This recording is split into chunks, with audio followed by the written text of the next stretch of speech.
mener une vie de sanctification dans son cœur, automatiquement cela est manifesté dans sa chair.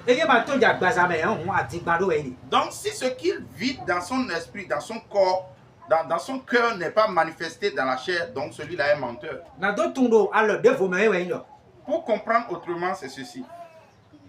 Donc l'âme est cachée dans la chair.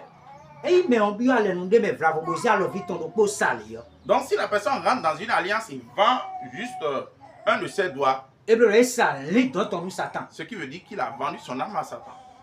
Amen. Amen. Donc ce qui veut dire qu'il n'a pas pris l'âme comme ça et allé vendre, mais puisque son âme est attachée à sa chair.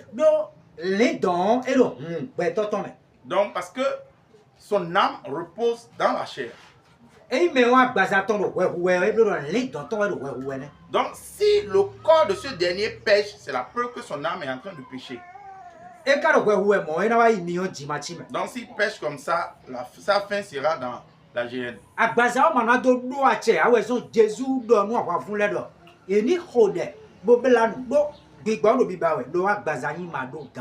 Donc c'est pour que la chair n'ait pas de force, n'ait pas de pouvoir sur eux. C'est pourquoi le Seigneur dit à ses disciples de veiller, de prier, afin de ne point tomber dans la tentation. Donc la chair est faible à cause de ce que elle est sur cette terre. Parce qu'elle est sur cette terre et regarde tout ce qu'il y a sur la terre. Donc l'esprit est en nous, donc, et ne gère pas les choses du dehors. Donc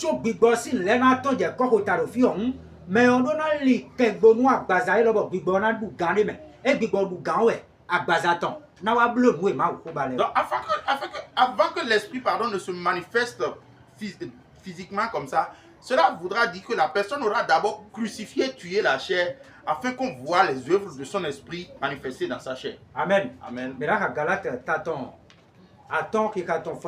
Nous allons lire dans Galates en son chapitre 5, le verset 16. Galates 5, le verset 16. Je dis encore. Marchez selon l'esprit.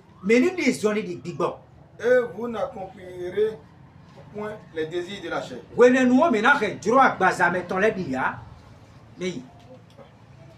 Car la chair convoite contre l'esprit. Et l'esprit contre à la chair. Et ceux-ci sont contraires l'un à l'autre.